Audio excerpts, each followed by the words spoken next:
provided a feel-good highlight of 2022 when she captained England's Lionesses to victory in the Euros. Please welcome Leah Williamson! Oh! Woo! Oh! Hello! So lovely to see you. Have a seat. There you go. Oh. My God. Now, I don't know, have you met any of these people before? You met, okay. Like Not like that, no, we just met last night. No, I wasn't even... Sit down. It's like awkward at a party, we're all just left there. So you've met before in life? Yeah, just literally last night. Well, a few nights ago, because it's New Year's. Oh, yeah. Ages ago. A couple months ago. Yeah, you met ages ago. It was at the GQ Men of the Year Awards, and Leah got an honoree. I did, yeah. And then we danced the night away. Yeah. Basically. It was a great night. Woo! Yeah, good. Yeah. Really nice. Were you there, Hugh? Was not. No. Not this year, no. No, nor I. Ramesh, were you there this year? No, I didn't even know that was a thing. It was great. It was great. Yeah. And I'm an Arsenal fan. Oh, actually, you are an Arsenal fan. Yeah. Massive Arsenal fan. Arsenal fan? Yes. Yeah, no, seriously. Oh, are you really? I am, yeah. Oh, wow. Absolutely. I didn't know. Thank you. Friends, you No. Yeah. How come you didn't shake my hand when I said I was an Arsenal? You didn't offer it. Oh, sorry. Yeah, Arsenal. There you go. Intimacy coordinator. Well done. Very good. So you know what you're doing. Now, look, it hasn't been the greatest of years, so huge thank you to you for cheering the nation up. I know. Winning the Euros, so that amazing night, you win. And because we're so bred for disappointment, even when you got to the final, people were sort of thinking, yeah, but they won't win it. They'll come second, right? Yeah. So the tension, backstage, you're the captain. What are you saying in the dressing room? What's your pep talk to the team right before you go out? So I did the music throughout the tournament, so pre-match, on the bus, in the changing room. So I just let that do the talking, really. I didn't say anything. I can't claim any. Yeah, cool. Yeah. So what should we listen to win? What do winners listen to? Oh, it's a real range, actually. But one of the main songs that, you know, timing's everything, waits for the most people in the changing room. We had ABBA, Does Your Mother Know? Which is surprising. Can you sing like it? the gasp from everybody. Can I sing it? No. not a singer. Yes, but and you didn't say anything. I think I might say, "Come on, girls." Something along those lines. It's not like the movies, is it? when they make the movie of this, you will say something. Good luck, girls. No, yeah, it was low key. It was low key. Everybody was ready. Was that because you didn't want to kind of hype people up and get them too overexcited?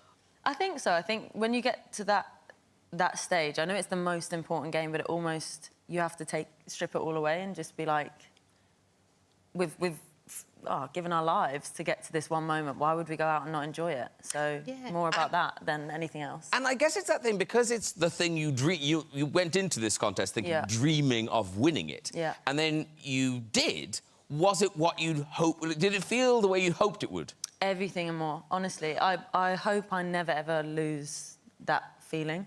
Like, I want to relive it. I relive it over and over. You're making me emotional. I was bawling on the pitch, so I don't even want to get too deep in case I go back to that. My brother says I have the ugliest crying face ever, so 90,000 people saw it. And the loveliest thing about your story, Leah, is that in a way, you are kind of living your mother's dream. Is that right?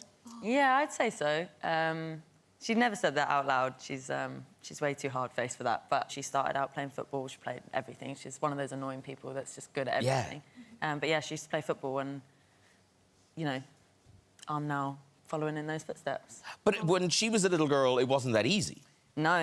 She had to pretend to be a boy, so she'd sign into a team under a boy's name, and then eventually, because the girl was good, a parent would rat her out or, you know, tell tales, and then she'd be banned. So then she'd, you know, have to either find a new team or. I don't actually. I've never asked the next part of the story. We leave it at that bit, which is. Yeah. Well, no, we got a picture of her as a little girl. She's gonna hate me. But like, but it is convincing, little boy. You can imagine that. She got a perm. You can say no because you're kind of thinking we're the little boys idiots, but like, yeah, that's convincing. Yeah, well, she kept her hair short. She was, you know, what we'd call a tomboy. Yeah. She literally did everything, all sports, always doing something, so it fit. Because when was the ban on women's football lifted? 1971, I think. That is 72. nuts, isn't it? So before that, I mean, obviously, little girls kick a ball in a garden, but they couldn't play league or anything like that. Yeah, it was... Forgive my ignorance. A ban Yeah. on women playing football. Yeah, so during the war, First World War, the women started playing and they were really, really successful. What, didn't they have as many spectators as the men's Yeah, teams? 100,000 people. Yeah, Dick Her Ladies. Incredible. What happened? Yeah, so basically when the men got back, would we call it jealousy? Or they were a little bit threatened that maybe the women's would be such a success, so the FA decided to ban it. Ban it, and 50 years it was in place. That's amazing. You should make a movie about it. Yeah, but I'd have to play a very old coach. Pal around. I'll do that for you. OK, thank you. Yeah. Because but the thing is, so being a footballer, it's lots of people's dream, but it was your dream, Michael. You wanted to be a footballer. Yes, Yeah. I did. But a lot of people did, and, you know, it's fine. Basically, yes, I did want to be part of it. I'm over it. Yes, I'm over it. I basically just realised... It came to when I was 16 years old, and I just realised, you know, I am not going to be the best at this. And I just like to feel like, you know, I'm the best at what I do, you know? Yeah, yeah. My friend's actually here who's a professional footballer as well. So I have been living my dream, you know, kind of vicariously through him. His name's Ryan Brewster. He used to play for Liverpool, now he plays for Sheffield. But he's injured at the moment.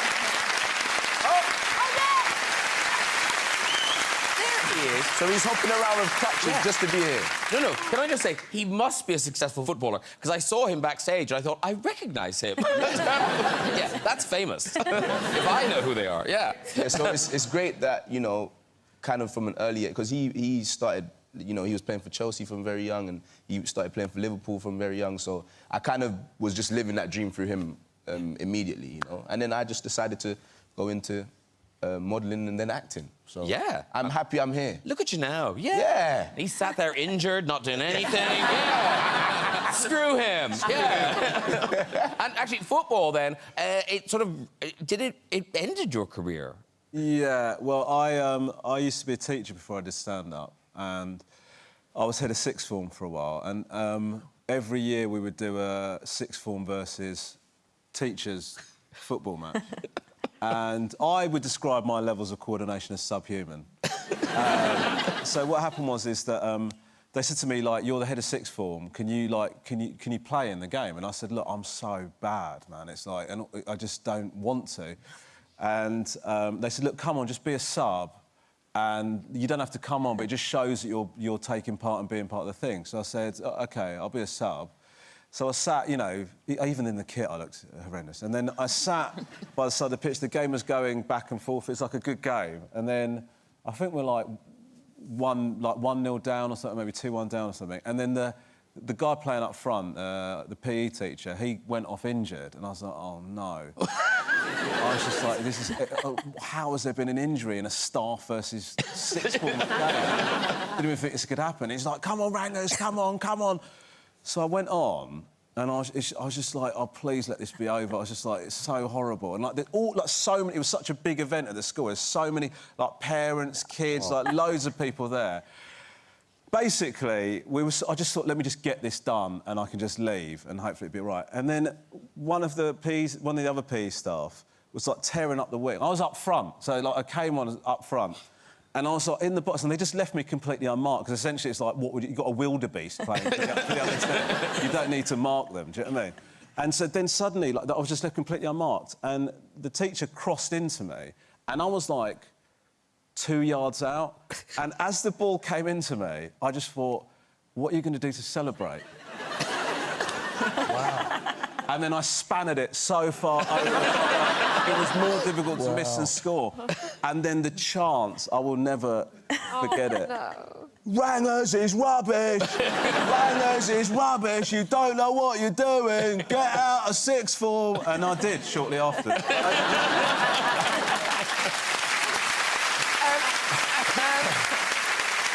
You, Laurie, you may not remember this, but back in Friday and Laurie days, you did a great sketch about a kid's football coach. Do you remember this? Oh, the teaching kids how to... Yeah. Yeah. We've got it. We've got it. Right. Here is you, Laurie, teaching children how to play football. Right, now, listen. OK, now, football is a very simple game. What is it? A very simple game. Right, now, what is the object of the game of football? Run into the box and fall over. Run into the box and fall over. Let's try that now. One at a time, Ricky, off you go. What I'm really trying to do here is to teach fundamental footballing skills at the earliest possible age. You know, I've actually started teaching my 8-month-old son, and I've got to say he's a natural. Falls over like a diamond. Now, listen. A lot of you, as you go, not getting your head back. OK? Nice and loose in the neck. As you get into the box, a lot of height. Goes like this, OK?